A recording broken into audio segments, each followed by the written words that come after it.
This morning, our country woke to news of another terrorist attack on the streets of our capital city, the second this month, and every bit as sickening as those which have come before. It was an attack that, once again, targeted the ordinary and the innocent, going about their daily lives. This time, British Muslims, as they left a mosque, having broken their fast, and prayed together at this sacred time of year.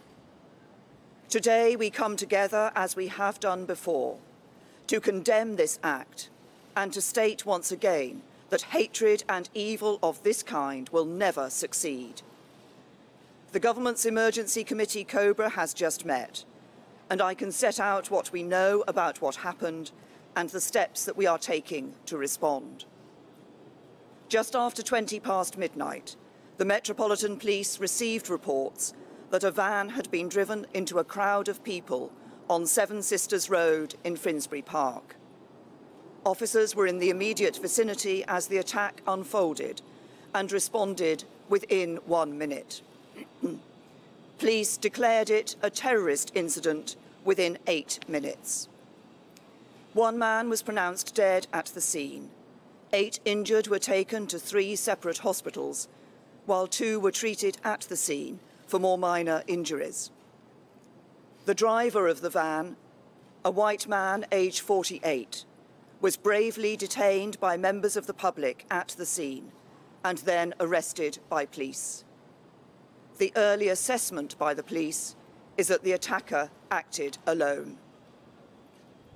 Our thoughts and prayers this morning are with the family and friends of the man who died and those who were injured.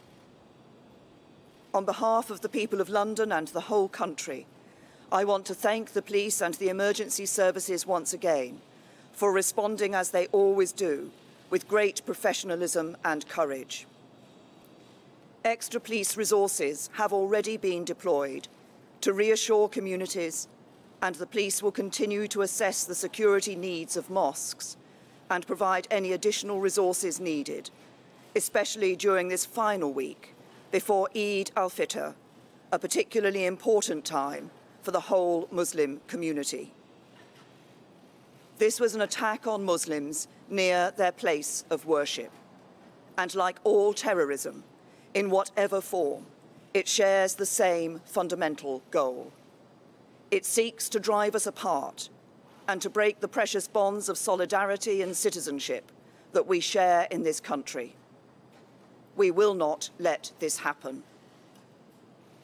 When I stood here for the first time as Prime Minister last summer, I spoke about our precious belief in the Union, not just the bond between the 4 nations of the United Kingdom, but the bond between all our citizens, every one of us, whoever we are and wherever we are from.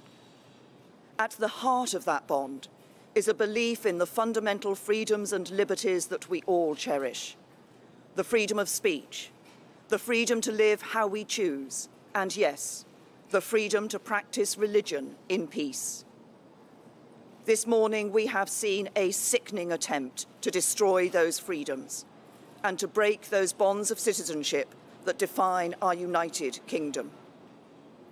It is a reminder that terrorism, extremism and hatred take many forms, and our determination to tackle them must be the same whoever is responsible. As I said here 2 weeks ago, there has been far too much tolerance of extremism in our country over many years, and that means extremism of any kind, including Islamophobia. That is why this government will act to stamp out extremist and hateful ideology, both across society and on the internet, so it is denied a safe space to grow. It is why we will be reviewing our counter-terrorism strategy and ensuring that police and security services have the powers they need.